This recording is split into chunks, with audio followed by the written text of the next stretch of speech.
श्री राम गुरुदेव, सत्संग प्रणाम।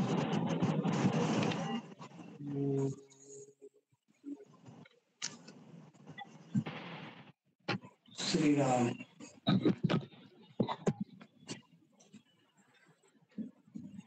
आज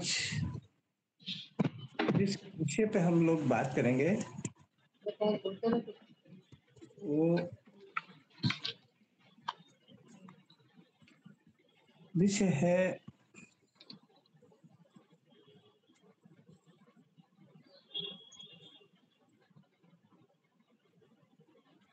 कुंडलिनी का।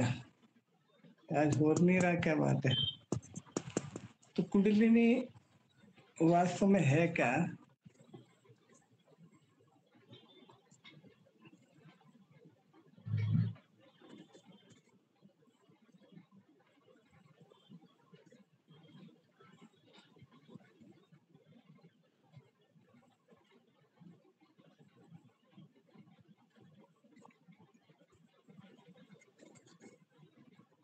इस विषय पे बात करेंगे, कुंडलिनी है क्या। कुंडलिनी वो महाशक्ति है जो इस मानव शरीर के अंदर है, लेकिन हम इससे अनभिज्ञ रह जाते हैं।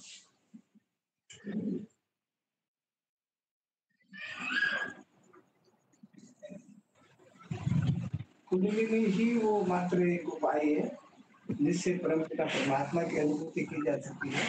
जो हमारे शरीर में आत्म तत्व है, जो चैतन्य है इस भौतिक शरीर के अंदर, उसका हम आराम से अनुभव कर सकते हैं।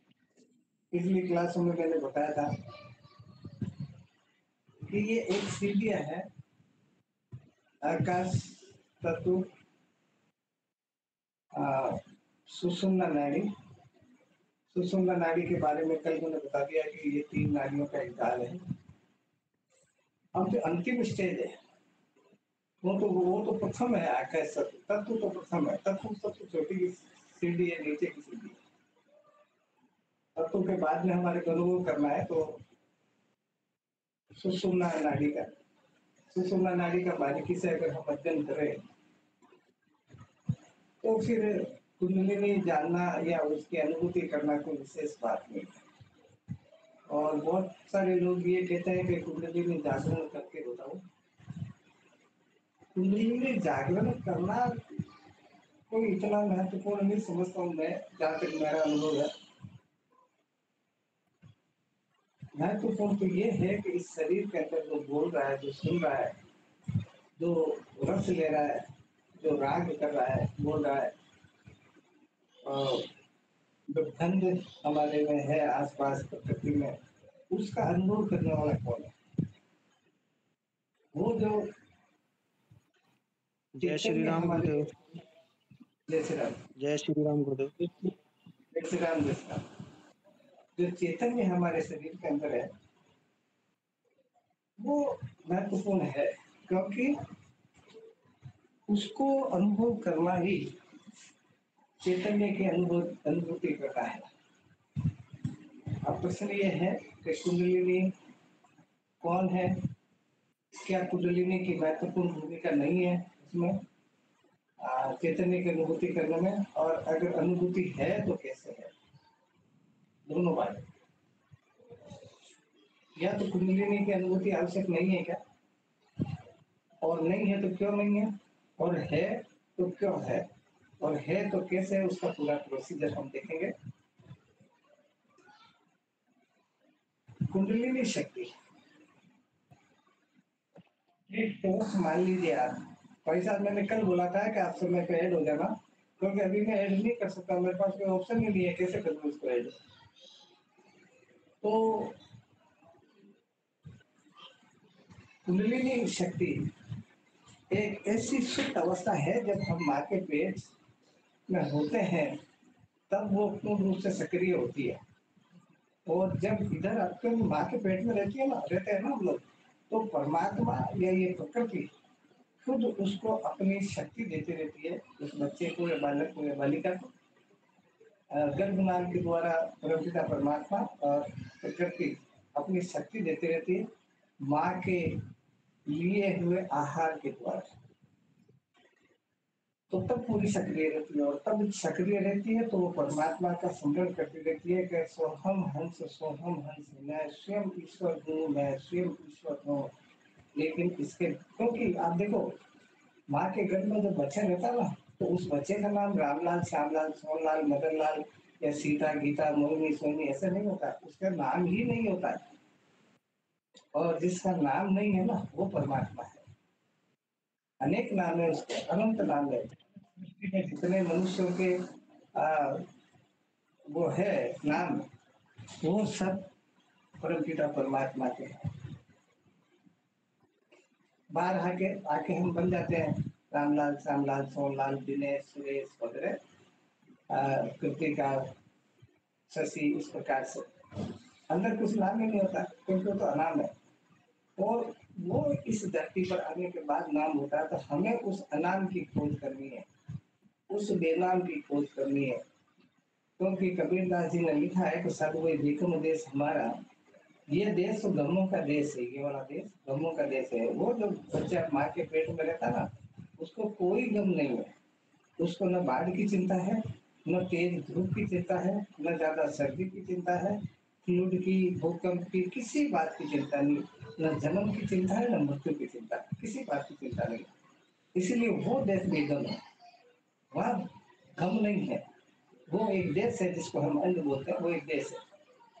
यहाँ आने के बाद, इस धरती पर आने के बाद हम गमों से गिर जाते हैं, ठंड से, गर्मी से, वर्षा से, भूकंप से, पारिवारिक समस्या से, सामाजिक समस्या से, व्यक्तिगत समस्या से, बहुत तरीके से गम है। तो हमें वापस उसकी ओर अग्रसर होना है, उसकी राह पर चलना है कि कैसे था वो जब माँ के पेट में था बालक, तब कैसे था, वैसे ही हमारे को वापस होना है। क्यों? क्योंकि जब हम देवी भाषा में कहते हैं, मारवाड़ी में कहावत है कि बच्चे और बूढ़े का दिल एक हो जाता है, बच्चे और बूढ़े का मन एक हो जाता है। यानी आदमी बालक होता है, जवान होता है, प्रौढ़ होता है, बुढ़ा होता है, लेकिन वापस वो बालपन में चला जाता है, वापस उसके वो स्वभाव आ जाता है। और ऐसा सुना जाता है, बल्कि मैंने तो देखा है कि 27 जो आदमी हो जाता ना, उसके नए दांत आने लग जाते हैं। यानी ये इस बात का प्रमाण है कि वापस तेरी दूसरी वाली जो चक्र है ना, उसमें तेरा प्रवेश लगभग होने ही वाला है। तो सज्जनों, ऐसा कहते हैं, ऐसा मेरा मानना है, कहते नहीं है, कि अगर हम इस जीवन के अंदर अगर जीते जी, यानी भौतिक शरीर है जब तक, हम अगर उस चैतन्य की अनुभूति कर लें, क्योंकि वही सत्य है। दो बातन को भूल मत, जे चाहे कल्याण, नारायण एक मौत को विजय श्री भगवान। दो बात सत्य है इस पूरी ब्रह्मांड के अंदर, एक तो नारायण यानी साक्षात शिव, साक्षात स्वामी, साक्षात परमेश्वर, साक्षात ईश्वर, और दूसरा है मृत्यु।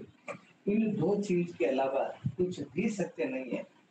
जो इन आंखों से देख रहे हो, जो इन हाथों से एक्टिविटीज कर रहे हो, जो पैरों से कर रहे हो, जो हमारे जितने भी अंग प्रत्यंग है, उससे हम जो काम कर रहे हैं भौतिक शरीर से, वो कतई किसी भी सूरत में सत्य नहीं है, ना हो सकता है। तो दो ही चीज सत्य है, या तो मृत्यु या ईश्वर।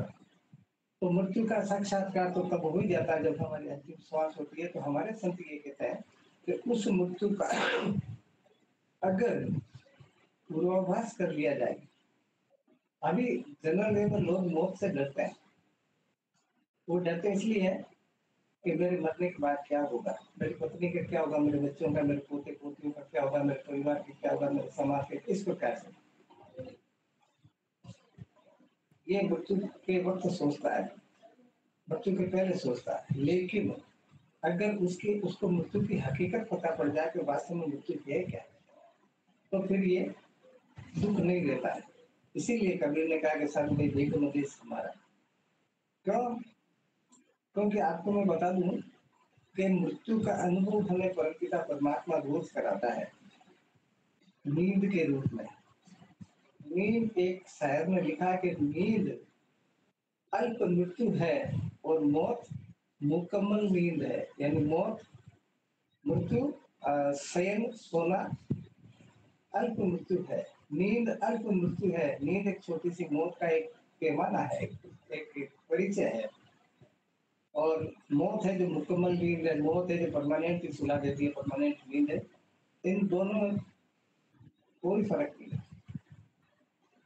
मृत्यु और नींद होती है जो हमारे कुछ 2, 4, 5 घंटों की होती है, 7 घंटों या 8 घंटों की होती है, लेकिन वो मुकम्मल नींद यानी परमानेंट सुला देती है। बस इतना सा फर्क है और कुछ फर्क नहीं। जो चीज हमारे को नींद में हम महसूस कर सकते हैं, दूसरे दिन की नींद आई तो कैसी आई, यही अनुभव उस मौत में होगा जब हम अंतिम श्वास में, अंतिम श्वास में इस शरीर को छोड़ देंगे, तो वो अनुभव होगा।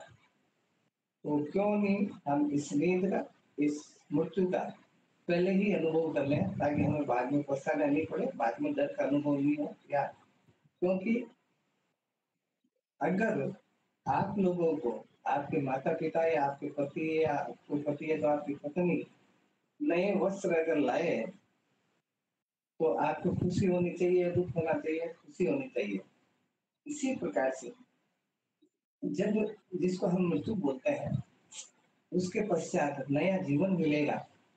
नया जीवन मिलेगा तो हमारे को, अभी जैसे मैं हूँ, मैं अगर किसी को कह दूं कि मुझे गोदी में उठा के खिलाओ, मुझे पालने में झुलाओ, तो वो कहेगा बेवकूफ आदमी हो गएगा। यानी आनंद आता वो बचपन का। एक बहुत सारे कवियों ने लिखा कि बचपन की ओर लौटो, बचपन की ओर, बचपन की स्मृतियां याद करो, बड़ा आनंद आता है। इसी प्रकार से मृत्यु के बाद पुनः बचपन है। ये एक चक्र है प्रकृति का जो चलता रहता है। खैर, ये मैं प्रवचन करूंगा तो बहुत लंबे चौड़े हो जाएंगे। अब हम बात करते हैं कुंडलिनी। सुषुम्ना नाड़ी के महत्ता, उसके भीतर जो 3 शक्तिशाली नाड़ियों के केंद्रों के वर्णन से स्पष्ट हो गई हमारे को, जब हमने सुषुम्ना नाड़ी का जिक्र करा था। वास्तव में ब्रह्मांड में जितनी शक्तियां वर्तमान है, उन सबको ईश्वर ने शरीर रूपी इस पिंड में एकत्रित कर दी। हमारे संत कहते हैं कि इस पूरे ब्रह्मांड के अंदर जितनी भी शक्तियां हैं, मैक्सिमम, जो परमात्मा की बनाई हुई है, जो प्रकृति की बनाई हुई है, जो माया की बनाई हुई है, या जो कुछ संतों की बनाई हुई है, वो तमाम शक्तियां इस शरीर के अंदर भर दी। इस बॉडी के अंदर, इस फिजिकली बॉडी जो प्रकृति प्रति ये शरीर है, इसमें भर दी। सवाल ये है कि हम बारी बारी खोल को देखते हैं। हम सुंदरता का भी आकलन करते हैं ना, तो बाहरी शरीर की सुंदरता का करते हैं, अंदर कभी हम गए नहीं, न जाने का प्रयास किया। क्योंकि हम अगर सतगुरु की शरण में नहीं जाएंगे तो अंदर की अनुभूति हमारे को नहीं आ सकती।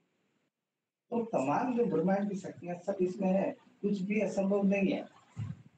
उन सबको ईश्वर ने शरीर रूपी इस पिंड में एकत्रित कर दी। किंतु सुषुम्ना नाड़ी का जो मुख्य त्रिकोण योनि मंडल के मध्य स्थान पर, जहां से मेरुदंड के भीतर होती हुई ऊपर की ओर चलती है, साधारण अवस्था में वो बंद रहती है। योनि मंडल, हमारी जो दोनों जांघें हैं, दोनों जांघों के जहाँ जॉइंट आते हैं, और इसको बारीकी से समझना, क्योंकि आपको ध्यान उसी जगह पर करना है। हमारी जो दोनों जांघें हैं, उनका जॉइंट, उनके जो जॉइंट्स है, जैसे ये हाथ के जॉइंट होते हैं इधर, ऐसे ही हमारी जो जांघों के जॉइंट है, जो हमारे नाभि स्थान के नीचे, इन ठीक दोनों जॉइंट के मध्य अगर आप बारीकी से दृष्टिगत करोगे, या किसी साइंस की किताब में आप स्केलेटन देखो, तो इस तरह का आपको मिलेगा। इस तरह का, इस तरह का, इस हड्डी है ये, कोई कोई चमड़ी का हिस्सा नहीं, ये हड्डी है ये। तो इसमें, इसको बोलते हैं योनि मंडल। दोनों जांघों के जॉइंट के पास, और मैं चारों हिस्से बता देता हूँ आपको। दोनों जांघों का जॉइंट, नीचे गुदा द्वार और ऊपर जेनेटल ऑर्गन, जेनेटल ऑर्गन और गुदा द्वार के बीच में, और दोनों जांघों के सेंटर के अंदर इस प्रकार की हड्डी मिलेगी आपको। आप साइंस की किताब में देखना। तो हम इन आंखों से तो देख नहीं सकते, लेकिन आपको कल्पना करनी, ऐसी हड्डी है। और चाहो तो आप अपने अपने शरीर के तो सभी हाथ लगा सकते हैं ना, हाथ लगा के आराम से देख लो, इजी वे में देख लो पीछे की तरफ, आगे नहीं। मैंने कल भी बोला था कि आगे सिर्फ आइडेंटिफाई मार्क है, पीछे की तरफ ये इस तरीके की है। जैसे ये यूनिमंडल हो गया, तो ये नीचे से भी छेद है इसमें, जैसे ये मैं चौड़ा करके बताता हूँ, ये और ऊपर भी छेद है, ये इस प्रकार से, ये इस प्रकार से, इस प्रकार से। तो ये ऊपर वाला छेद जब हम इस धरती पे आए तब से ये खुला ही पड़ा, ये बंद ही पड़ा, सॉरी ये बंद ही पड़ा, क्योंकि इस धरती पे आने के बाद ही ये बंद ही हो गया। सिर्फ ये खुला है जिससे हम हमारे दैनिक जीवन के कार्य करते हैं, ये खुला है। इसीलिए हमारी कुंडलिनी अगर जागृत भी होती, बोध होती है, बोध प्रातःकाल होती है, एक बूंद लेके ब्रह्म इसमें स्पाइनल कॉर्ड में डालती है और ऊपर से अस्रार को पहुंचाती है, जिससे हमारे 24 घंटे का दिन चलता है। लेकिन क्योंकि हर सांप का नियम है कि उसको जब जब सबसे नियरेस्ट जगह दिखेगी, क्या नीचे वाला छेद, तो नीचे वाला खुला, ऊपर वाला तो बंद है, तो ऊपर वाले में जा नहीं सकती। तो जब ब्रह्म मुहूर्त में उठते हैं तो सिर्फ एक बार यूं होके वापस बंद हो जाती है, और उस एक बार वो तो प्राकृतिक दत्त नियम है, हमारे 24 घंटे चलते हैं। सज्जनों, मेरे गुरुदेव कहते थे कि क्यों नहीं इस दरवाजे को पूरा ही खोल दिया जाए, और ये जो नीचे वाला दरवाजा है इसको थोड़ा कम कर दिया जाए, बंद की स्थिति में कर दिया जाए। और ये सब कल्पनाओं के आधार पर है, सब गुरुदेव की कृपा के आधार पर है। प्रयास आपको करना है, बता नहीं सकता हूँ आपको। तो तमाम शक्तियां जब इसके अंदर है, सुषुम्ना नाड़ी का मुख्य त्रिकोण योनिमंडल के मध्य स्थान पर, जहाँ से मेरुदंड बोलते हैं रीढ़ की हड्डी को, मेरुदंड के भीतर होती ऊपर की ओर चलती है, ऊपर जाती है, आगे चक्र वगैरह सारे चक्रों को भेजती हुई साधारण अवस्था में बंद रहती है। इस कारण शक्ति अविकसित रहती है, और प्राण शक्ति केवल ईड़ा पिघला द्वारा इस त्रिकोण मंडल के वाम और दक्षिण भाग के ऊपर की ओर चक्रों को छूती हुई चलती है, सारे शरीर में निरंतर प्रभावित होती है। संत लिखते हैं कि जब हम इस धरती पे आते हैं तो ये बंद हो जाती है, तो फिर क्या होता है कि ये ईड़ा नाड़ी क्या हिस्सा है, ये इसके इधर वाला, और ये इधर वाला पिंगला नाड़ी का हिस्सा है। तो ये रोज ईड़ा नाड़ी से पिंगला नाड़ी होते हुए ही ये चलती है, ऐसे ऐसे ऐसे ऐसे, और हमारे दैनिक कार्य करती है, हमारे व्यक्तिगत काम, परिवार के काम, सामाजिक काम, जितनी भी एक्टिविटीज है वो करती है, क्योंकि ये बंद होती है। अब इस बंद हिस्से को उन्हें खोलना, जो ताला, आज आप कोई आदमी 50 साल का होगा, कोई 40, कोई 30 साल का, कोई 70 साल का, आप कल्पना करो कि 70 साल से अगर कोई चीज बंद हो, कोई कमरा बंद हो, और उसको खोलोगे तो उसमें झाड़ झंझाड़, जाले वाले, कचरा कूड़ा बहुत सारा मिलेगा आपको। तो सबसे पहले तो उसकी क्लीनिंग करनी पड़ेगी हमारे को, उसकी सफाई करनी पड़ेगी हमारे को, उसके बाद उसको सक्रिय करना होता है। तो वो कैसे सक्रिय करना होता है आज मैं आपको डिटेल से बताऊंगा। और मैं पुनः आपको कहता हूँ कि अगर आपको कोई चीज प्रैक्टिकल करनी है या करवानी है मेरे से, आप बता सकते हो। प्रश्न आप पूछते नहीं हो, कोई बात नहीं, मैं मेरा धर्म निभा रहा हूँ, मैं इसको पूरा करता हूँ। इस योनि मंडल में एक सूक्ष्म, अति सूक्ष्म, विद्युत समान, अद्भुत, दिव्य शक्ति वाली नाड़ी लिपटी हुई है। देखिए, ये जो योनि मंडल है, ये इस प्रकार का, इसके अंदर ऐसे करके, ऐसे 1 2, ये 3, और ये आधा, ये इधर इसका मुंह है, ये ऐसे योनिमंडल है, इधर इसका मुंह है। ये विद्युत प्रवाह की तरह, जैसे आकाश से बिजली चमकती है ना, कितना भयंकर उजाला होता है अंधेरे के अंदर भी, एक बिजली की लाइन से जो बिजली गिरती है उससे कितना उजाला तो होता ही है, लेकिन गड़गड़ाहट इतनी होती है कि बच्चे डर जाते हैं। ये तो एक बिजली है, उससे अरबों खरबों गुना ज्यादा प्रकाश इसका है, और अरबों खरबों गुना ज्यादा आवाज भी इसकी है। तो सज्जनों, इसका दृष्टांत एक ऐसी सर्पणी से दे सकते हैं जो 3.5 लपेटे खाए हुए अपनी पूंछ को मुख में दबाकर शंखाकार होकर सो रही है। ये जो कुंडलिनी नाड़ी है, ये शंख की आकृति है, लगभग आप देख लो, ये जो योनिमंडल है ना, ये शंख की आकृति है। तो ये ऊपर आके, क्योंकि ये यहीं से हम शुरू हुए थे, तो यहाँ ही इसका मुंह है, तो 1 2 3 और ये 3.5 इसने अपने मुख में ऐसे पकड़ रखी है, इस प्रकार से, इस प्रकार से पकड़ रखी है। तो इसी कुंडलिनी को शक्ति कहते हैं और इसी को हम पावर कहते हैं, इसी को अनर्थी कहते हैं, इसी को शक्ति कहते हैं। ये नाड़ी बिना प्रयोग के सुप्त पड़ी रहती है। अगर हम इसका यूटिलाइज नहीं करेंगे, इसका प्रयोग नहीं करेंगे, तो ये जब से हम पैदा हुए तब से लेकर मृत्यु पर्यंत ये सुप्त ही पड़ी रहती है। और आपने देखा होगा कि हम इसी नाड़ी को मद्देनजर रखते हुए उस बॉडी को, मृत देह को बोलते राम नाम सत्य है, जबकि हम उस सत्य की पहचान कर नहीं जिंदगी भर। इस कुंडलिनी को शक्ति कहते हैं। ये कुंडली बिना प्रयोग के सुप्त पड़ी रहती है और इसका शरीर संबंधी कोई कार्य बाह्य दृष्टि से प्रतीत नहीं होता। ये अंदर क्या कर रही है, कुंडलिनी कैसे कार्य कर रही है, कैसी कैसी एक्टिविटीज है उसकी, कैसी बाह्य दृष्टि से, यानी इन आंखों से, इन ज्ञानेन्द्रिय कर्मेंद्रियों से आप अनुभव नहीं कर सकते। ये अनुभव से दूर है, यानी इन ज्ञानेन्द्रिय कर्मेंद्रियों के अनुभव में आने वाली चीज नहीं है ये।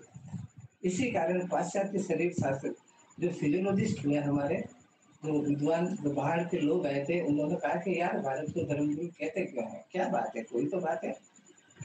तो वो विज्ञान के आधार पर काम करते हैं, हम आस्था के आधार पर काम करते हैं। हमारा जो धर्म है वो उसकी नींव आस्था पे टिकी है, लेकिन विज्ञान की नींव कर्म पे टिकी हुई है। तो बाहर के लोगों को जब पता पड़ा, विदेशी लोग पाश्चात्य फिजियोलॉजिस्ट को, तो वो इंडिया में आए कि ऐसी कौन सी बात है, कि कोई तो बात है, ऐसा बवंडर क्यों मचा। तो उन्होंने ये महसूस करा, जो चोटी के उस समय के जो विद्वान है, आज के 1000 साल पहले दो विद्वान आए थे, एक का नाम अफलातून और एक का नाम पैथागोरस। इन्होंने यहाँ भारत में रहकर ये अनुभव करा कि कुछ तो है नाभि स्थान के नीचे, जिसका चैतन्य, जिसके द्वारा विश्व के कण कण में व्याप्त है, विश्व के किसी भी कोने में जा सकता है। और अगर ईश्वर नाम की महाशक्ति है तो उसका परिचय कराया जा सकता है, उसकी अनुभूति की जा सकती है। कुछ तो चीज है, उन्होंने प्रयोग करा, उन प्रयोग से ये साबित हुआ कि कोई तो चीज है जो बड़ी अद्भुत है। तो ये दोनों विद्वान विदेशी थे और तब जाके हमारा पूरे भारत में, पूरे विश्व के अंदर ये डंका बजा के भारत वास्तव में धर्म गुरु है।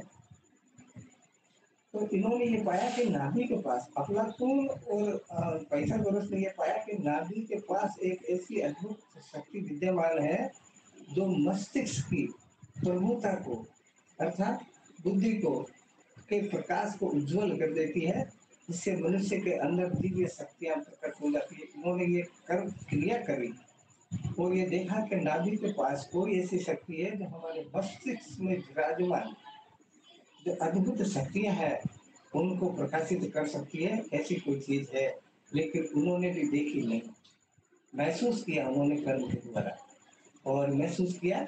और फिर ऐसा माना जाता है कि पाइथागोरस और अफलातून दोनों ने मिलाकर पूरे विश्व के अंदर डंका फैला दिया कि भारत के अंदर ऐसी चीज की खोज है। वहाँ के जो संत हैं उनके पास, वो वही जानते हैं और वो ये बता सकते हैं कि ईश्वर कौन है, ईश्वर कैसा है, हर जीव में ईश्वर है तो वो किस प्रकार से है, वो चाबी उनके पास है।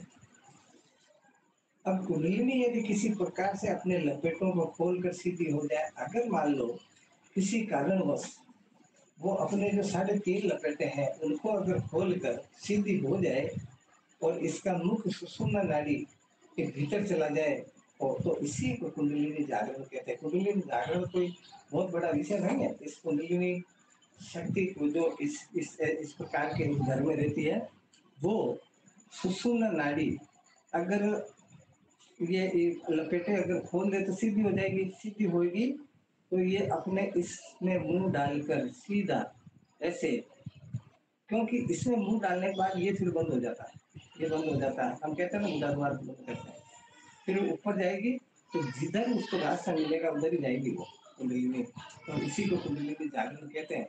लेकिन मैंने कल आपको बताया था कि कुंडलिनी जागरण करना ईश्वर की अनुभूति नहीं है, नहीं तो अभी लंबा रास्ता है वो।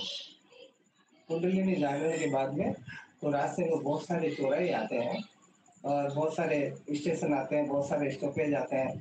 अब हमारे सतगुरु हमारे साथ होते हैं, हमारे समीप होते हैं, हमारे सानिध्य, हम उनके सानिध्य में होते हैं। किसी भी क्रिया को बिना सतगुरु के सानिध्य करे कभी मत करना, क्योंकि अंदर कोई छोटा मोटा 5 फीट का शरीर नहीं है, 4 फीट 5 फीट या 7 फीट का शरीर नहीं है। अंदर पूरा ब्रह्मांड है। सज्जनों, हम एक छोटे से शेर में अगर मिसगाइड हो जाए ना, मिसप्लेस हो जाए, तो वापस मिलना बड़ा मुश्किल काम है। तो अंदर ब्रह्मांड में अगर हम इधर उधर होते आ जाने तो वापस नहीं आने, तो कल्पना करो क्या होगा। ऐसे में बहुत सारे लोगों को मैंने पागल होते हुए देखा है। वो पागल कौन होते हैं? जो गुरुमुखी नहीं होते हैं, जो गुरु की शरण में नहीं होते हैं। वो अकेले अपने दम पर ये किताबें पढ़ी ना, ये किताबें पढ़ पढ़ के अपने आप को विद्वान समझने लग जाते हैं, क्रिया करने लग जाते हैं, इसीलिए वो पागल हो जाते हैं। तो ये जब देखिए, कुंडलिनी अगर सुषुम्ना के अंदर प्रविष्ट हो जाए, मान लीजिए, तो कैसा अनुभव होगा? जैसे हमने लाखों बल्ब लगा रखे हैं हमारे, जैसे किसी की शादी होती है या दिवाली के ऊपर हम झाड़ झंझाड़ लगाते हैं, झाड़ फानूस घरों के ऊपर। तो एक बटन ऑन करने से, मात्र एक बटन ऑन करने से पूरा झाड़ झंझाड़ फानूस सब जल जाते हैं। कितनी भी बड़ी लाइटें हो, कितनी भी छोटी लाइटें हो, एक झटके में, एक बटन से। तो ये बटन है कुंडलिनी का, कि कुंडलिनी ऊपर वाले हिस्से में प्रवेश होने के साथ ही इतना प्रकाश होगा कि हमारे जीवन में कभी, इस भौतिक जीवन में कभी वो देखा नहीं है। हमने क्या देखा? ज्यादा से ज्यादा 1000 वाट, लाख वाट, ये देख लिया। इससे ज्यादा तो नहीं देख सकते ना। लाख वाट का एक बल्ब मेरे ख्याल से तो नहीं होता होगा, लेकिन मान लीजिए लाख वाट का रोशनी देख ली। वहां तो सज्जनों अरबों खरबों अनंत वाट का एकदम उजाला होगा। हमारी जो आंखें चकाचौंध हो जाएगी, ये आंखें नहीं, अंतर्नेत्र। तो प्रथम दृष्टिया मानव डर जाता है। इस प्रकार सुसज्जित कमरे में बिजली के तार, नाना वर्ण के ग्लोब, झाड़ फानूस और बिजली के यंत्र पंखे आदि लगे हो। बिजली के बटन को दबाने मात्र से सब एक साथ चालू हो जाते हैं। इसी प्रकार से वो कुंडलिनी रूपी बटन के दबने से विद्युत का प्रवाह, जो इलेक्ट्रिक करंट है, सुषुम्ना रूपी तार में पहुंचता है और क्रम से सारे चक्रों को प्रकाशित करता है। मैंने आपको पिछली क्लास में शायद आपको बताया था कि जब इसको सक्रिय करेंगे कुंडलिनी को, आपने देखा होगा कि सारे चक्रों का कलर अलग है। सारे चक्रों में जो पुष्प है उनका कलर अलग है। सारे चक्रों का जो बीज मंत्र है वो अलग है। सारे चक्रों का जो स्वामी है वो अलग है। एक कुंडलिनी का सुषुम्ना में प्रवेश करने के साथ ये उजाला होगा, ऐसा नहीं है। उजाले के साथ साथ अलग अलग चक्रों में अलग अलग रंग के जो पुष्प है, कमल, वो खिल जाएंगे ऐसे। और उसमें जो बीज मंत्र है ना, वो बैठा अंदर, जैसे गणेश है या ब्रह्मा विष्णु है या नारायण है या स्वयं ईश्वर है, उसका गुंजायमान हो जाएगा। कल्पना करो कि किसी मंदिर के अंदर जन्माष्टमी के पर्व पे, रामनवमी के पर्व पे या किसी जागरण के पर्व पे कीर्तन चलता हो तो कितना आनंद आता। तो वो इतना विराट आनंद, जो ब्रह्मांड का आनंद है, एक साथ होता है सब। प्रकाश भी एक साथ, ध्वनि भी एक साथ, और वो जो रूप है परमात्मा के, वो भी एक साथ, भिन्न भिन्न जो रूप है। इसी वजह से मैं कहता हूँ कि बिना सदगुरु के नहीं करना चाहिए, क्योंकि इससे रास्ता भटकने का डर है। सदगुरु ने हमारा हाथ पकड़ रखा, वो एक बात अलग है, लेकिन अगर हम झटका देके उसका हाथ ही छुटा दें तो क्या किया जाए? तो क्या होगा? आदमी पथ भ्रष्ट हो जाता है, रास्ता भूल जाता है और फिर पागल की अवस्था में आ जाता है। हालांकि गुरुमुखी आदमी नहीं होता, आपको डरने की जरूरत नहीं है, लेकिन फिर भी मैं आपको बता रहा हूँ कि अकेले अपने दम पे कभी मत करना। कुंडलिनी शक्ति के सुषुम्ना के मुख में प्रवेश होने पर नाना प्रकार के अनुभव होंगे।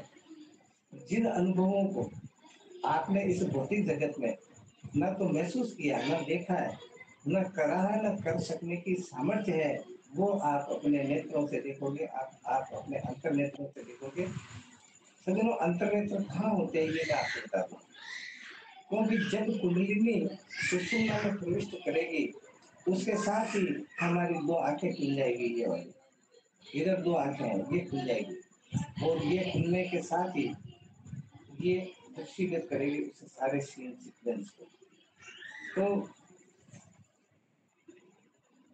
अब ये चीजें सारी क्रियात्मक भीतर अंतर क्रियात्मक होने की वजह से इनका वर्णन करना बड़ा दुर्लभ है, क्योंकि वर्णन उसका किया जा सकता है जो हम इन आंखों से देखते हैं, इन हाथों से करते हैं, इन पैरों से करते हैं, इन अंग प्रत्यंग से करते हैं, उनका अनुभव किया जा सकता है। जो चीज अद्भुत हो, अद्वितीय हो, उसका कैसे अनुभव करोगे आप? उसको शब्दों में तो लिख नहीं सकते हो ना।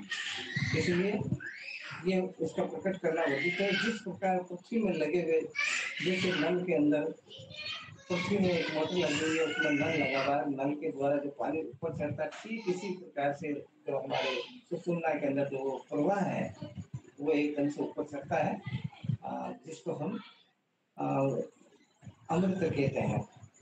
और इस प्रकार साधना से इस शक्ति को चेतन करके सुषुम्ना में लाने का यत्न किया जाता है। इस शक्ति को जागृत करने में अब सुषुम्ना के द्वारा, ये शब्द लिखा है संतों ने कि सुषुम्ना के द्वारा इसको जागृत किया जा सकता है। मैंने कल भी बताया, आज भी बता रहा हूँ कि आप ध्यान मग्न होकर बैठिए, किसी आसन लेके बैठिए, और कोई भी आसन, जैसे ऊन का ऊन का आसन ले लो आप। उस आसन पे पूर्वाभिमुख या उत्तर की तरफ मुंह करके या ईशान की तरफ मुंह करके या वायु की मुंह की तरफ मुंह करके बैठ जाइए, और निराहार और निराकुल होकर आपको ध्यान कहाँ करना है? आप पहले आंखें खोल के ध्यान करो, नासाग्र नासाग्र ध्यान करते करते अगर आपकी आंखें भारी हो जाना तो इन नेत्रों को इसी को देखते हुए बंद कर लीजिए, और लंबे लंबे श्वास लीजिए। आंखों को दबा के बंद नहीं करना, लंबे लंबे श्वास लीजिए। आपको ये कल्पना करनी है कि मेरा श्वास मूलाधार तक जा रहा है, और मेरा श्वास ऐसी जगह गया जहाँ एक ऐसी वस्तु भी है जिसमें संभवतः मूवमेंट हो रहा है। मैंने कल भी बताया था और आज भी बता रहा हूँ कि एक हफ्ते का अभ्यास से आप ये कर सकते हो। अगर कोई नहीं कर सकता तो मैं जोधपुर जाऊंगा अब 4-5 दिन बाद में, तो जोधपुर वाले कम से कम मेरे से करवा लें, या मेरे सामने कर ले वो, और नहीं कर सकते तो मैं उनको बता दूंगा। तो ये ध्यान रखना आप। तो इस प्रकार से जो इसमें सहायक क्या होते हैं, अब देखिए, मैंने एक नोट भेजा था आपको, ये जो ग्रुप है ना, इसमें एक नोट भेजा था, एक लिख के, कि अगर आपको कुंडली में शक्ति जागरण करने का शौक हो, आप अनुभव प्राप्त करना चाहते हो, उस चैतन्य की अनुभूति करना चाहते हो, तो देखिए, बुद्ध ने कहा था कि मैं बता सकता हूँ, रास्ता बता सकता हूँ, करना आपका आपके हाथ है। ऐसे ही मैं कह रहा हूँ कि मैं आपको तरीके बता सकता हूँ, करना आपका हाथ है, क्योंकि आपका शरीर के मालिक आप हो, तो करना आपको पड़ेगा। इसमें कौन कौन सी क्रिया करनी पड़ेगी? प्राणायाम, अनुलोम विलोम, भस्त्रिका, कपालभाति, सूर्य वेदी प्राणायाम, बंद और मुद्रा, इनका आपसी सामंजस्य है। यानी ये करने से आपको सोने में स्वाद आए, यानी जो प्रयत्न होगा वो अल्प प्रयत्न में आप ये कर सकते हैं, ये सारी चीजें कर सकते हो। और अगर ये नहीं करोगे तो आपको बहुत अधिक मेहनत की आवश्यकता पड़ेगी, और ये करोगे तो आपको इतनी कठिनता नहीं होगी। इस शक्ति को चेतन करने में सहायक होते हैं ये जो चीजें मैंने बताई, ये इस शक्ति को चेतन करने में सहायक होती है। और इस उसके मुख का सुषुम्ना में प्रवेश केवल ध्यान की परिपक्व अवस्था में ही हो सकता है। ये हमारे योगी लोग कहते हैं कि ध्यान की, आप अगर ये बाकी की चीज कर भी लोगे ना, और आपका मेडिटेशन परिपक्व नहीं है तो नहीं हो सकता। ध्यान की परिपक्व अवस्था से ही संभव है कुंडलिनी, यानी मुख्य चाबी ध्यान ही है, बाकी ये तो साधन है उसके। तो आपको ध्यान कैसे करना है मैंने कल भी बताया था, आज भी बता रहा हूँ कि इस तरीके से आपको ध्यान करना है। ध्यान के बिना बाह्य साधनों से कुंडलिनी शक्ति को शोभ पहुंचाने से अधिक मूर्छा की अवस्था आ सकती है। यदि आपने ध्यान नहीं किया, इन क्रियाओं के द्वारा या बिना गुरु के सानिध्य में आपने किया, तो आपको मूर्छा आ सकती है, आपको बेहोशी आ सकती है, आपको गस आ सकती है। जो सुसुप्ति और बेहोशी से भी ऊंची है। तो सुसुप्ति अवस्था बेहोशी की अवस्था से भी बहुत ऊंची है। वास्तविक स्वरूप स्थिति नहीं है, नहीं सूक्ष्म जगत का अनुभव।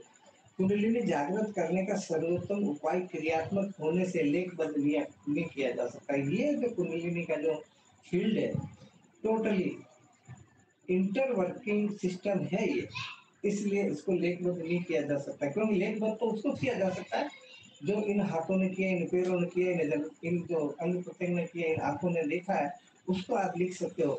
जो इन आंखों ने देखा ही नहीं है, इन कानों ने सुना ही नहीं है, इस मुंह के द्वारा कुछ किया ही नहीं है, इन हाथों ने कुछ नहीं किया, इन पैरों ने कुछ नहीं किया, हमारे टोटल अंगों ने कुछ नहीं किया, तो कैसे उसको लिखोगे? उसको दृष्टिगत करने वाली अंतर्नेत्र है, और अंतर्नेत्र जब जागृत होती है तो आपके ये अंग प्रत्यंग काम नहीं करते, आप तो सुप्त अवस्था में पड़े रहते हो, तो दिखने वाला कौन है?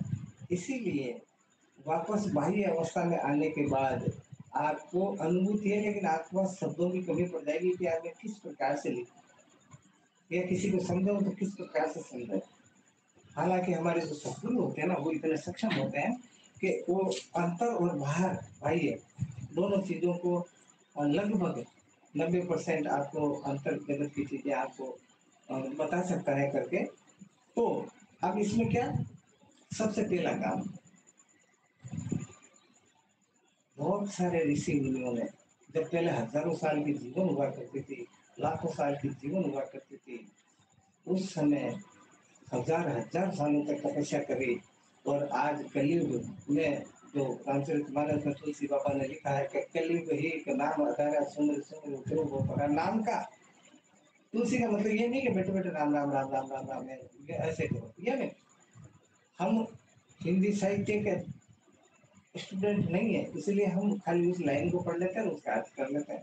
तुलसी का लिखने का तात्पर्य ये है कि कलयुग ही का नाम आधारा सुमरी सुमरी उतरो हो पा रहा। तुलसीदास जी का कहने का तात्पर्य है कि जो भीतर चैतन्य सोहम हंस बोल रहा है, उस आवाज में आवाज मिलाने को राम कलयुग एक नाम आधारा, वो एक नाम का आधार है। नाम माने ईश्वर का आधार। सुमरी सुमरी उतरो हो पारा, और उसके साथ आपने सुमरन की रट लगा ली, जीने की तार को झनकार लगा दी, तो उतरो हो पारा, इस भव रूपी सागर से आप पार हो जाओगे। और अगला जीवन या तो मोक्ष होगा या मुक्ति होगी, मोक्ष होगा या अच्छा जीवन मिलेगा, अच्छा परिवार मिलेगा। और तो इसमें आपको क्या करना, ये जो मैं कुछ अभ्यास बता रहा हूँ आपको, ये अभ्यास करना। और ये अभ्यास जैसे आप वीडियो में इसमें देख के अगर कोई समझ में नहीं आया तो दोबारा सुन सकते हो। नहीं तो मैंने आपको, अगर आप वास्तव में शिष्यत्व ग्रहण किया है तो मैंने एक मैसेज भेजा था पहले, अगर आप लोगों ने डिलीट नहीं किया हो तो, और अगर किसी सज्जन ने डिलीट कर दिया तो मैं दोबारा नहीं भेजूंगा, ये याद रखना। क्योंकि मैंने एक बार कह दिया, मैं कोई बार बार इसी के लिए तो नहीं बैठा हूँ कि मैं लिखता रहूंगा, आप पढ़ते रहो और आप डिलीट कर दो। उस मैसेज को डिलीट करने का मतलब है मेरे सीने पर ठोकर मारना, क्योंकि मैंने आपके हित के लिए लिखा था।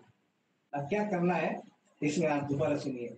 बद्ध पद्मासन, दोनों जंघाओं को दोनों पैरों से दबाकर, पद्म सिंह वज्र स्वास्थ्य आदि किसी की भी आसन से सिर गर्दन और पीठ को समसूत्र में करके मूल बंध लगाकर खेचरी मुद्रा के साथ बैठे। कोई भी आसन ले लीजिए आप, जैसे ऊन का आसन ले लिया आपने, ऊन के आसन पर बैठ गए। ये जो मैंने आसन बताया आपने, पद्मासन, सिंहासन, स्वास्थ्य आसन, या इस प्रकार के आसन, और बंक नाल को सीधी, रीढ़ की हड्डी को सीधी करके बैठ जाइए, और आपकी दृष्टि नासाग्र होनी चाहिए इधर, और इस अवस्था में बैठ जाइए, पूर्व उत्तर ईशान या वायु की तरफ मुख करके। सबसे पहला काम। नंबर 2, कपालभाति भस्त्रिका आदि प्राणायाम के बाद खेचरी मुद्रा को के रूप में बैठना चाहिए। कपालभाति कीजिए, आप भस्त्रिका प्राणायाम कीजिए, नॉर्मल प्राणायाम कीजिए, अनुलोम विलोम कीजिए, लेकिन आप जब खेचरी मुद्रा करोगे ना, जीभ मेरी ऐसे है, इस जीभ को ऐसे करके और आगे वाले हिस्से को इस प्रकार से आगे उठा देंगे और तालू के लगाएंगे। तालू के लगाते ही वो जो नागिनी है वो अपने आप उधर जाएगी। क्योंकि जैसे हम एक अर्थ का तार छोड़ रखा है, सारे फेस के तार चालू है, लेकिन क्योंकि अर्थ में करंट नहीं है, लेकिन अर्थ के बिना लाइट भी नहीं जलेगी, तो वो एक उसको अर्थ मान लीजिए कि वो जीव को उल्टा करके ये जो लटक रहा है ना तार, तालू जिसको बोलते हैं, कौवा जिसको बोलते हैं, उसमें जीव को टच करते ही वो सक्रिय हो जाएगी पूरी। तो तीसरा है प्राण मूलाधार में ले जाकर ऐसी भावना करें कि वही श्वास चल रहा है। मैंने बताया कि श्वास को मूलाधार में ले जाकर ऐसे कल्पना करनी चाहिए आपको कि मेरा श्वास वहां तक जा रहा है। सज्जनों, ये आप कल्पना तो करो, आप एक हफ्ते करके तो देखो, एक हफ्ते में नहीं होगा, मैं बताऊंगा फिर उसको आपको, लेकिन जो ये मैं बता रहा हूँ तरीके, ये तो करना था आपके हाथ में।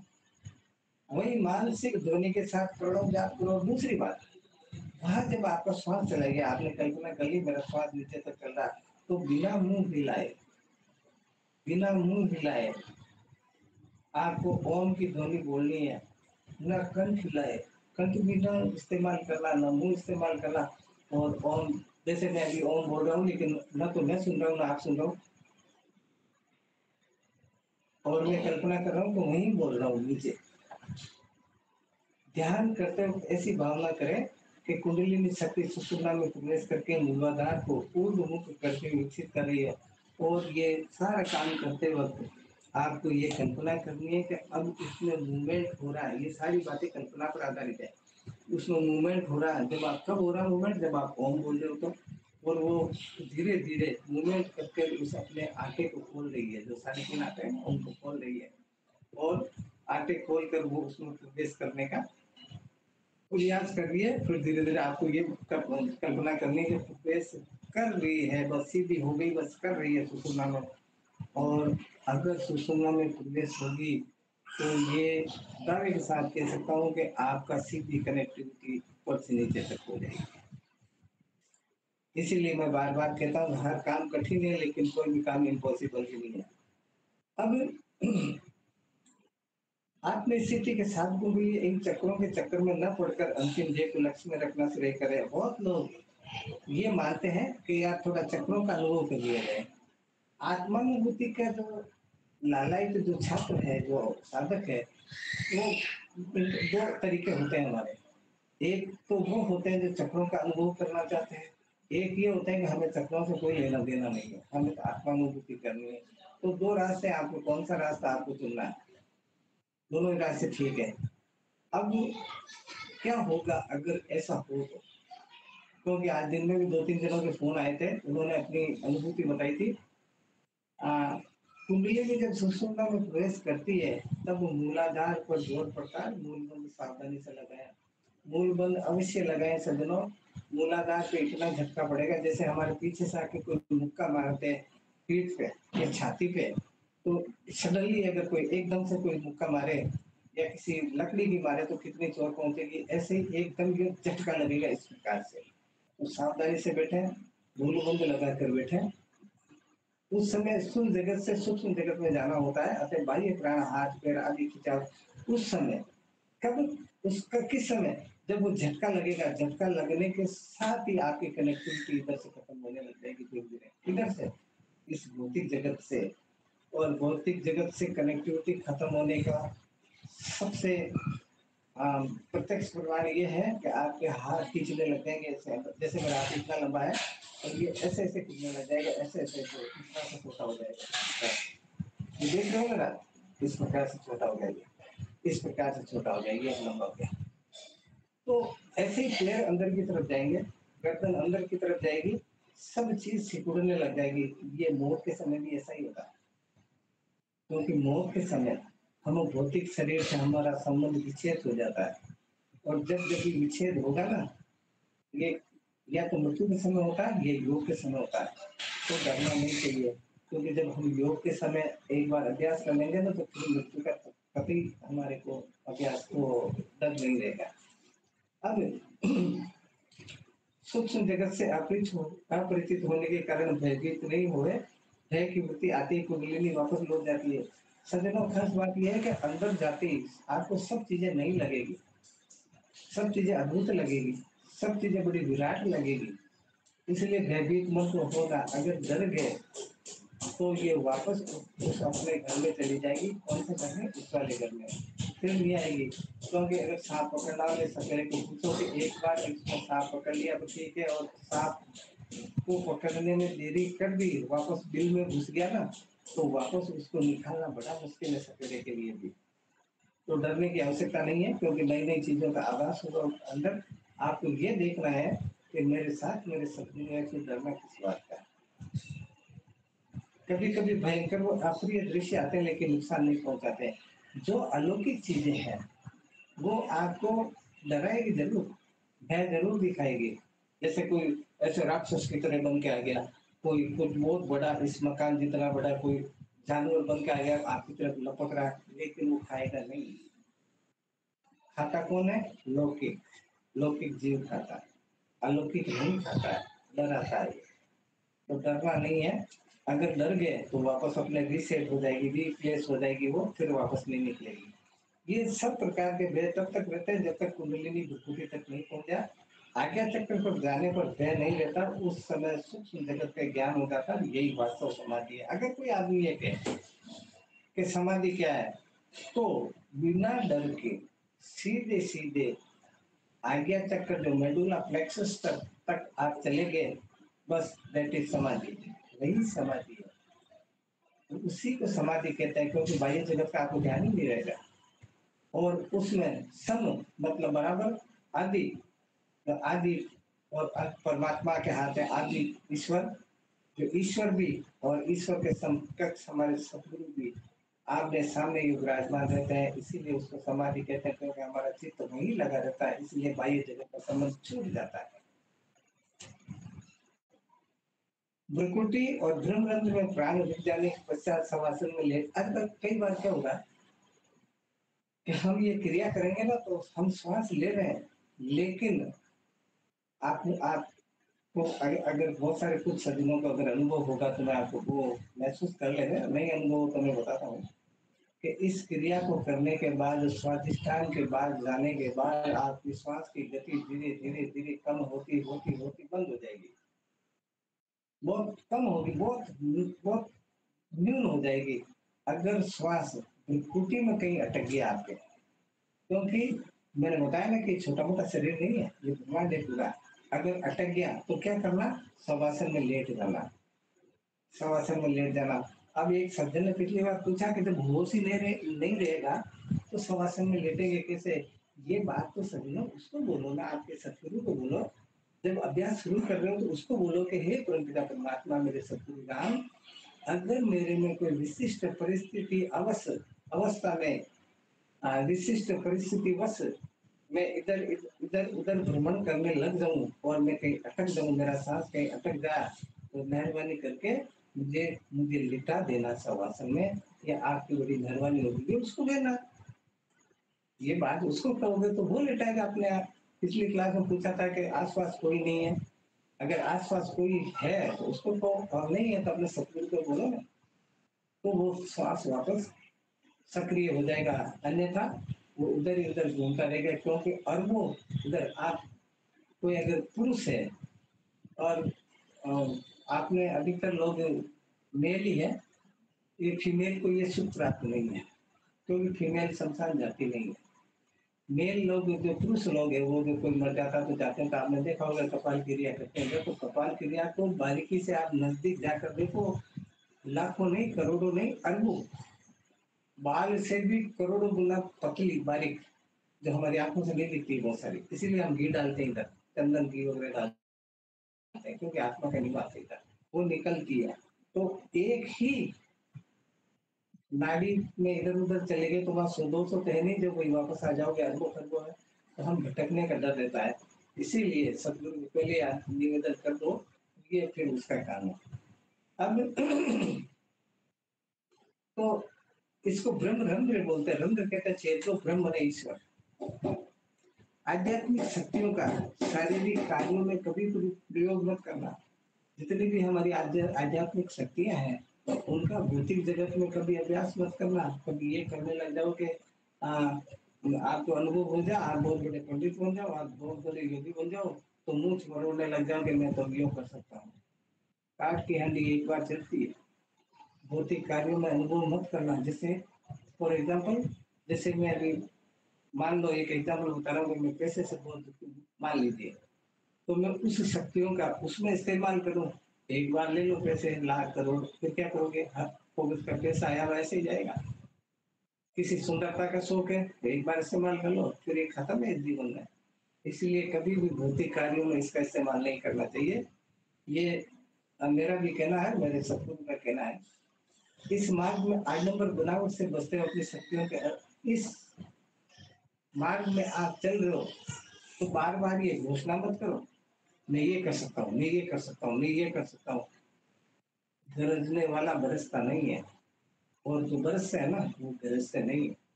इसलिए अपनी शक्तियों का बखान मत करो, चाहे जाए किसी मूर्ख आदमी खड़े अंदर सुनने के बाद तू क्या समझता है मैं ये कर सकता हूँ? अरे तुम अपनी शक्तियों का नाश कर रहे हो।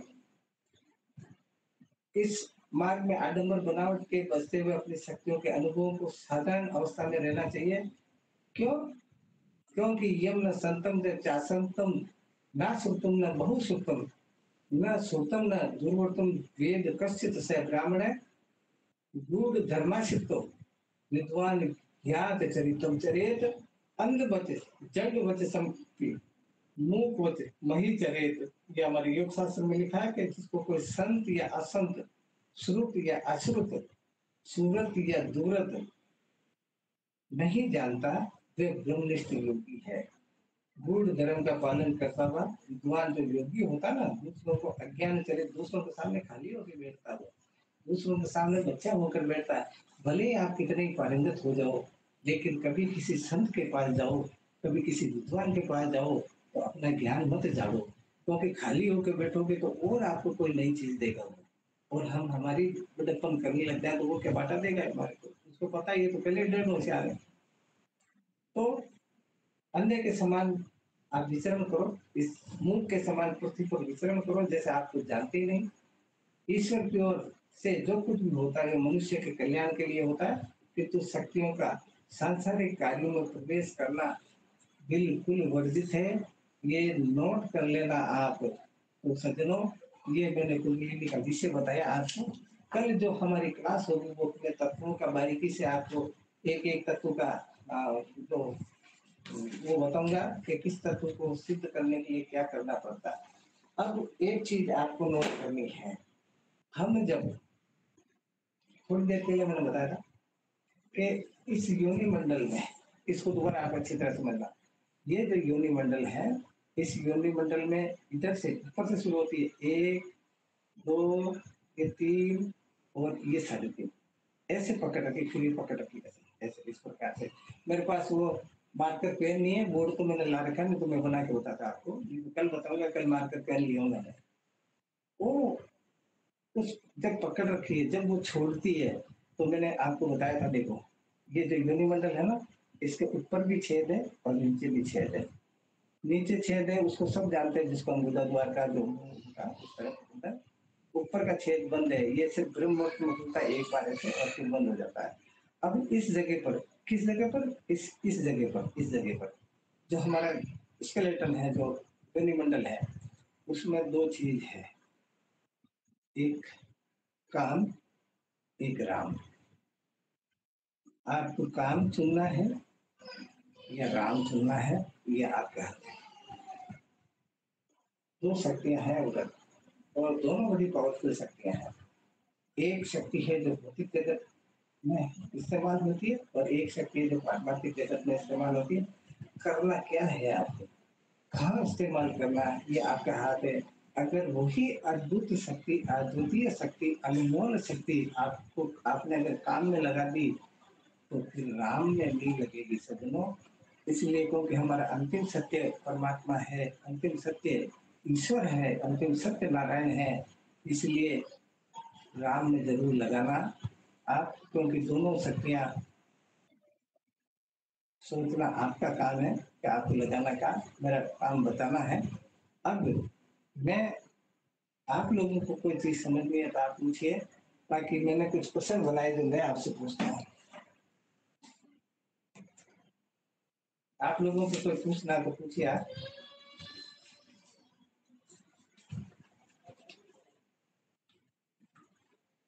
आप लोगों के पास शायद आप सारे लोग विद्वान हो, मैं आपको नमन करता हूँ। आप सभी लोगों को, जहाँ भी आप बैठे हो, चाहे कोई महाराष्ट्र का हो, गुजरात, एमपी, यूपी का हो, सभी लोगों को नमन करता हूँ। तो आप जैसे विद्वान अगर मुझे मिल जाए तो मैं मेरा जीवन धन्य हो जाए। आप लोगों के पास कोई भी प्रकार का प्रश्न नहीं है, तो मैं तो धन्य हूँ कि आप जैसे शिष्य हो मेरे। महापुरुषों, कम से कम प्रश्न पूछा करो। प्रश्न नहीं पूछोगे ना तो किसी सूरत में समझ में आने वाला नहीं है। मेरे प्रवचन तो ये प्रवचन है, इससे क्या होगा? भौतिक अनुभव मस्ट है। अब आपके पास अगर प्रश्न नहीं है तो सुनिए आप मेरा प्रश्न। आज मैं प्रश्नों के उत्तर नहीं दूंगा, प्रश्नों के उत्तर आपको देने हैं।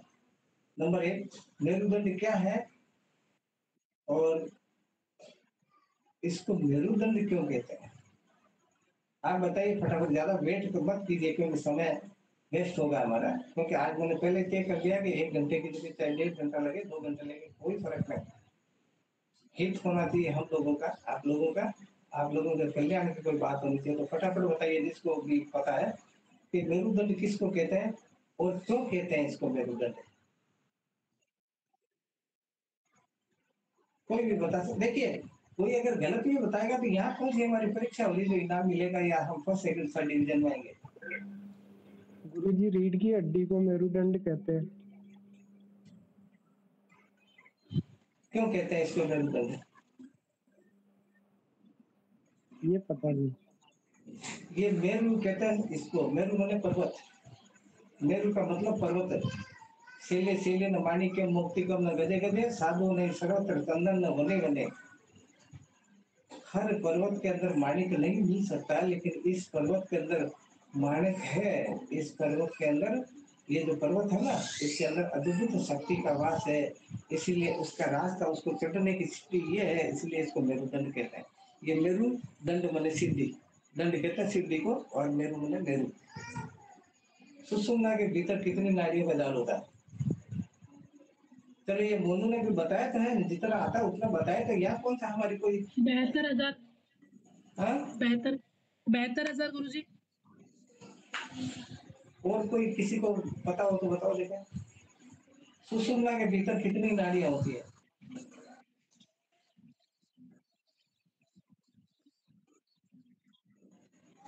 और ये उत्तर सही नहीं है, और किसी को मालूम हो तो बताओ। गुरुजी, 3 नाड़ियां होती है, वज्र नाड़ी, ब्रह्म नाड़ी और सरस्वती नाड़ी। हाँ, मैंने सुषुम्ना की बात कही है कि सुषुम्ना में कितनी नाड़ियां होती है। बेहतर जानना है कहाँ से होगी सुषुम्ना के अंदर? सुषुम्ना के अंदर तो यही तो हुई थी, चित्र नाड़ी, वज्र नाड़ी और ब्रह्म नाड़ी।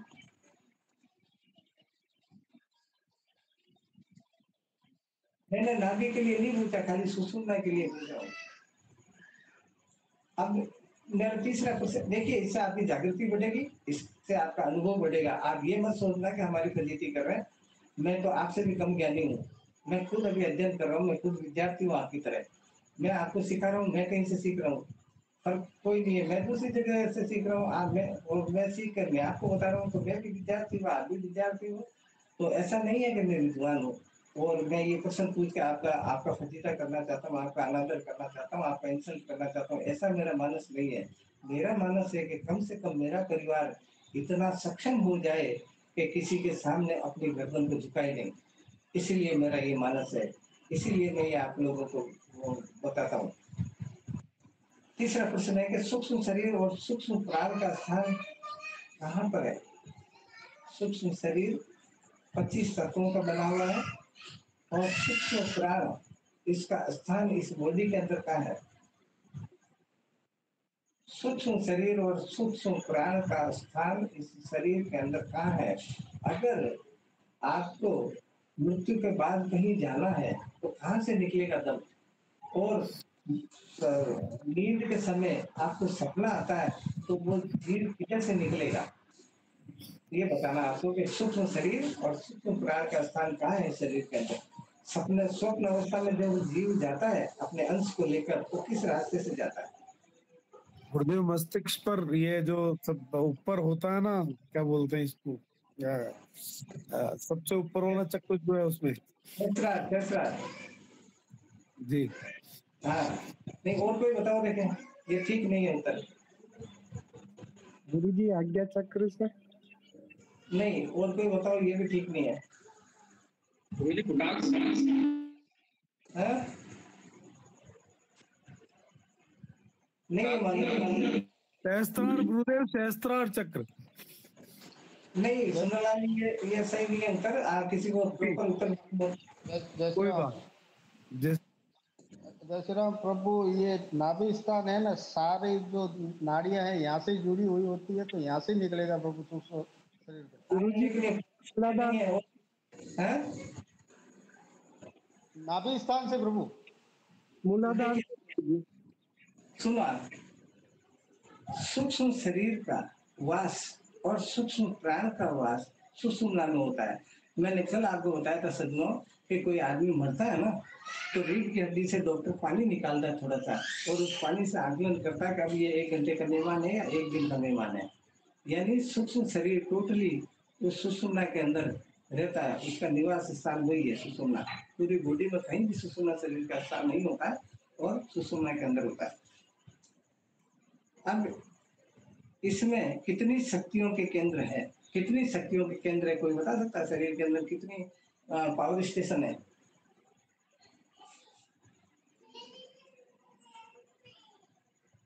सारे लोग आप सात। हाँ, 7 है। 7 7 होते हैं। 7वां चक्र गुरुदेव का हाथ है, 6 अब हमारे हाथ है। बेहतर नाड़ियां कहाँ कहाँ स्थित है, ये देखिए। इन्हीं मैंने जो आपको पढ़ाया उन्हीं में से ये प्रश्न है, लेकिन थोड़ा सा काट छाट के मैंने प्रश्न बनाया।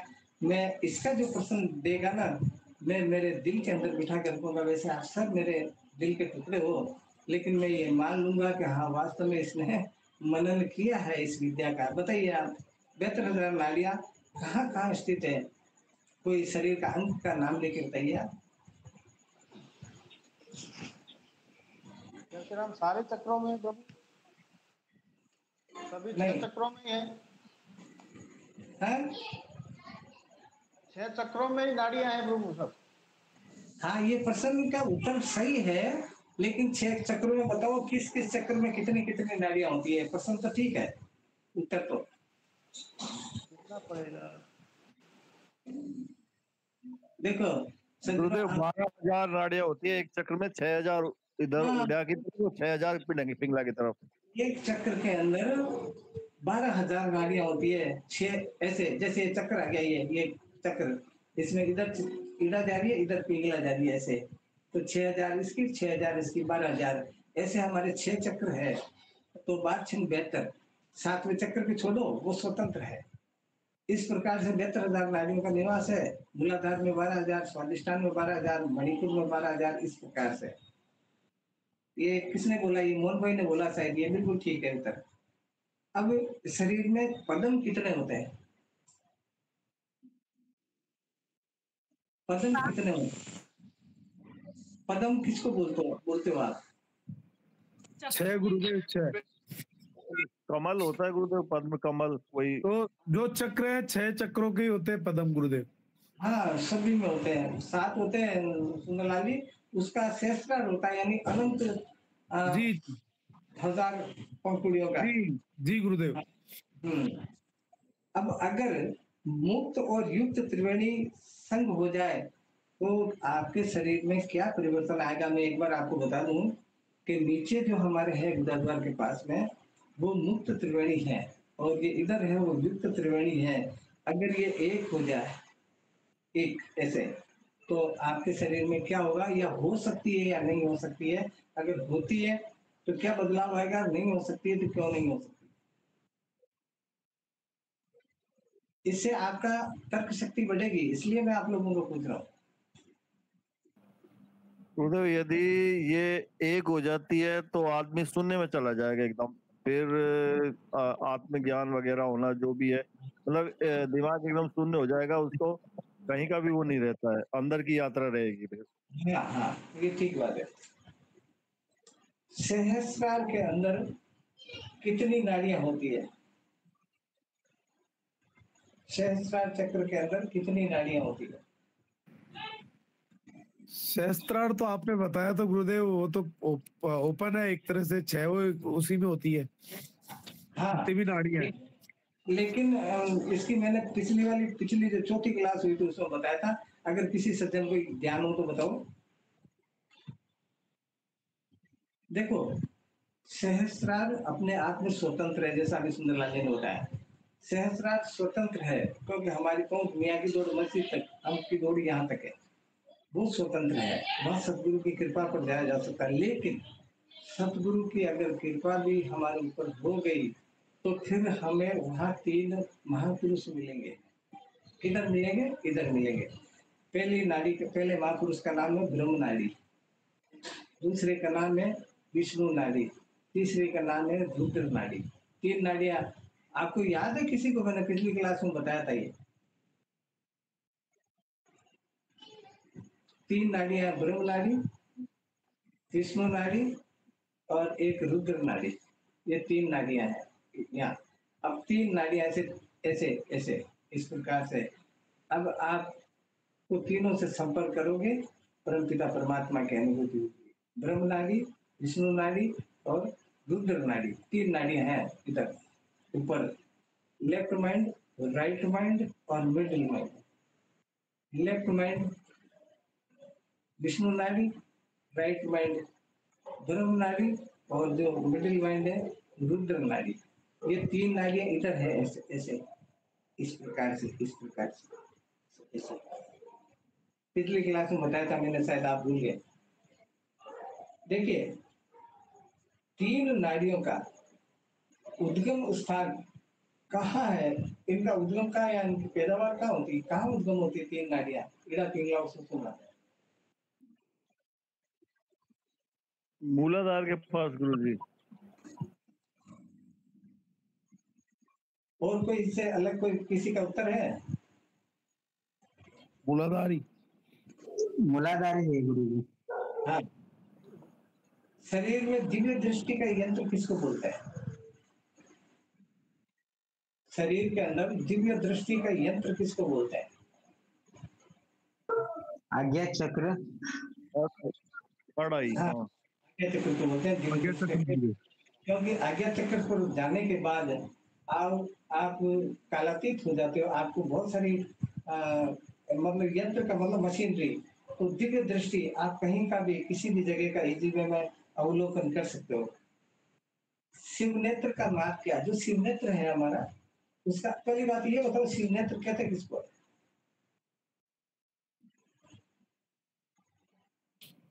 आज्ञा चक्र है ना गुरुजी? थर्ड आई गुरुदेव, हाँ? थर्ड आई। और कोई किसी दूसरा क्या बताया किसी ने? थर्ड आई गुरुदेव। हाँ? तीसरा नेत्र, थर्ड आई। हाँ, देखो, हमारे घरों में शंकर भगवान की फोटो होती है और हर फोटो में तीसरी आंख बनी हुई है, आपने देखा होगा। उस स्थान को, जो ये मैंने प्रश्न पूछा कि शरीर में क्या ये शिव नेत्र कहाँ होता है, उसका नाम शिव नेत्र इसलिए रखा है कि हम शिव जी के यहाँ नेत्र बनाते हैं, आंख बनाते हैं, और इसका माप अंगुष्ठ मात्र है। ये अंगुष्ठ, ये इतना, यहाँ से लेकर और ये इतना इतना, अंगुष्ठ मात्र। चित्त का स्थान कहाँ होता है? चित्त का स्थान अंतःकरण में होता है। अंतःकरण यहाँ रहता है। आत्मा का ज्ञान कहाँ पर होगा आपको? क्या मूलाधार पर आत्मा का ज्ञान होगा, या स्वादिष्ठान या मणिपुर या और किसी पर? किस जगह पर आत्मा का ज्ञान होगा? आज्ञा चक्र में गुरुदेव। और इससे कोई अलग किसी का उत्तर हो तो बताओ। सहस्त्रार पर गुरुदेव। सहस्रार पर तो परमात्मा के दीदार होते हैं। आज्ञा चक्र पर आत्मा का आभास होता है। आत्मा को जीवात्मा क्यों कहते हैं? आत्मा को जीवात्मा इसलिए कहते हैं कि यहाँ जाने पर जब आत्मा का जीवात्मा से, जीवात्मा और आत्मा अभी हम अलग अलग मान रहे हैं, अज्ञान है इसलिए जीवात्मा मान रहे हैं, और ज्ञान हो जाता तो आत्मा, तो दोनों शक्तियां जब एक साथ मिलती है ना, इसीलिए उसको जीवात्मा कहते हैं कि दोनों का संगम हो जाता है, कि वास्तव में मैं इतने दिन जीवात्मा था, जीवात्मा हूं ही नहीं, मैं तो शुद्ध आत्मा हूं। क्या आत्मा बाहरी विषयों को देखता है? क्या आत्म तत्व है जो बात जैसे मैं बोल रहा हूँ, आप लोग कोई कहीं भिन्न भिन्न जगहों पर बैठे हो, तो क्या आत्मा देखता, जैसे ये घर है तो क्या वो आत्मा इस घर को देख रही है? जी गुरु जी, सबको देखिए गुरु जी। जो कण कण में है वो तो सबको देखती है। यदि आत्मा का भौतिक सच्चा आपसे अगर कोई पूछ ले कि भैया आप योग सीख रहे हो, राजयोग सीख रहे हो, मीमांसा सीख रहे हो, सांख्य योग सीख रहे हो, तो मुझे बताइए। जैसे मैं ऑस्ट्रेलिया गया था तो एक लड़की ने पूछा था कि आप राम को मानते हो तो बताओ राम कहाँ है। मैं आपसे पूछ रहा हूँ कि आत्मा, आपसे कोई पूछ ले कि आत्मा, आत्मा चिल्ला रहे हो इस शरीर में, आत्मा शरीर में, आत्मा अगर आत्मा है और आप गुरु के चेले हो, गुरुमुखी हो, तो बताइए आत्मा कहाँ है, तो आप कैसे बताओगे उसको? आत्मा का भौतिक स्वरूप कैसे बताओगे उसको?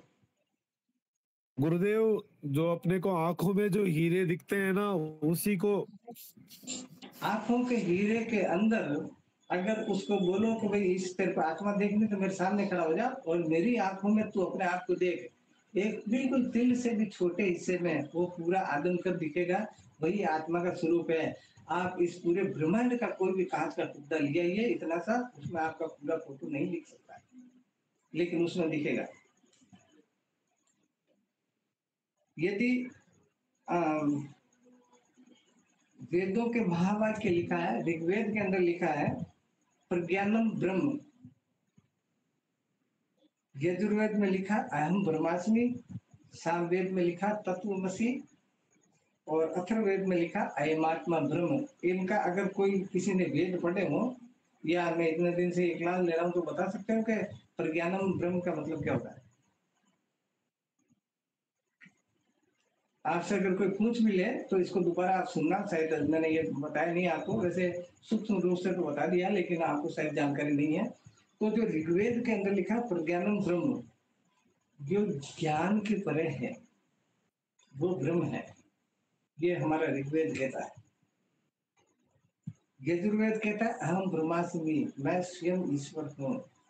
सामवेद कहता है तत्वमसि, तत्व, तत्वम असि, तत्व ही ईश्वर है, तत्व ही ईश्वर है, ये सामवेद कहता है। और अथर्ववेद कहता है अयमात्मा ब्रह्म, अयमात्मा, अय आत्मा, ब्रह्म, ये आत्मा है, वही ब्रह्म है। इन चारों वेदों का सार है। चारों वेदों का अगर निचोड़ निकाला जाए तो इसका मतलब ये है कि तू स्वयं ईश्वर है। बोलो सतगुरुदेव की जय। कल की क्लास के अंदर देखिए, मैं ये प्रश्न पूछता हूँ तो आप लोगों को कोई आपत्ति तो नहीं है ना? हाँ, तो अगर ये शौक हो तो हमारी परीक्षा लेते हैं कि अच्छी बात है, तो मैं इसीलिए पूछता हूँ कि आपकी जागृति बढ़े, आपकी रुचि बढ़े। मेरा ये इंटेंशन नहीं है कि मैं आपका अनादर करने का, आपसे बहुत सारी चीजें मैं आप लोगों से सीखता हूँ जो मुझे भी पता नहीं होती है, तो ऐसा कभी मत सोचना कि मैं आपका परीक्षा ले रहा हूँ। परीक्षा नहीं ले रहा हूँ, बाकी ज्ञान का विस्तार कर रहे हैं। अब आपके पास कोई व्यक्तिगत प्रश्न हो तो आप 1-2 मिनट का समय मैं देता हूँ, पूछिए, नहीं तो फिर सीताराम करें।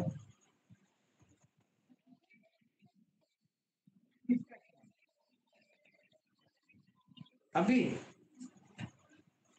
अभी अगली क्लास में गुरुदेव, या आने वाली क्लासों में, जैसे भी ये जो दीदी कह रही हैं, बहन जी कह रही हैं, गुरुदेव मेरा भी निवेदन है। किसका प्रैक्टिकल कराऊं, आप बोलो। प्रैक्टिकल कुंडलिनी के लिए। अच्छा, नहीं, आप एक आप एक काम करो, अगली क्लास में प्रैक्टिकल नहीं कराएंगे, अगली क्लास में आप सब लोग अपने अपने अपनी रुचि के अनुसार ये क्वेश्चन बनाना, प्रश्न बनाना कि आपको प्रैक्टिकल क्या सीखना है, क्योंकि हर आदमी का अलग अलग अब आप तो निकलता निकलता फेल होगी। 2 मिनट और रुक जाल।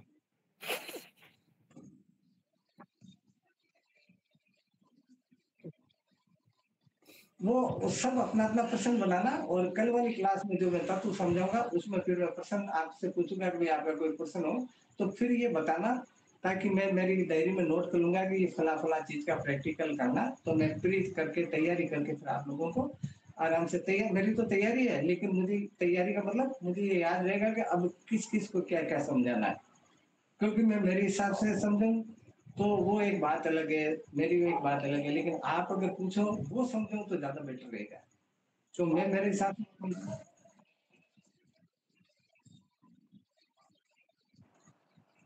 आप लोग कल अपनी प्रश्नोत्तरी में ये लिख के लाना कि मुझे ये बताइए, कोई सज्जन बोलेगा ये बताइए, कोई ये बताएगा, सारी चीजें मैं प्रैक्टिकल करके बताऊंगा।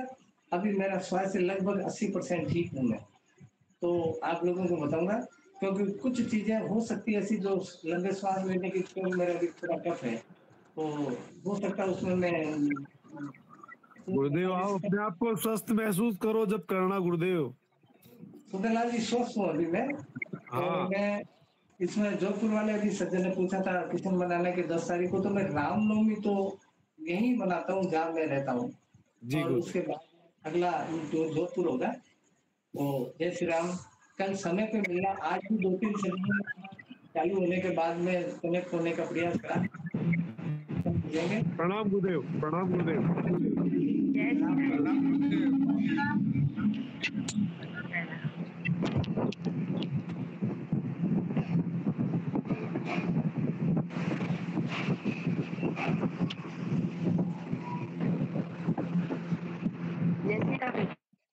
जय श्री राम। जय श्री राम। जय श्री राम।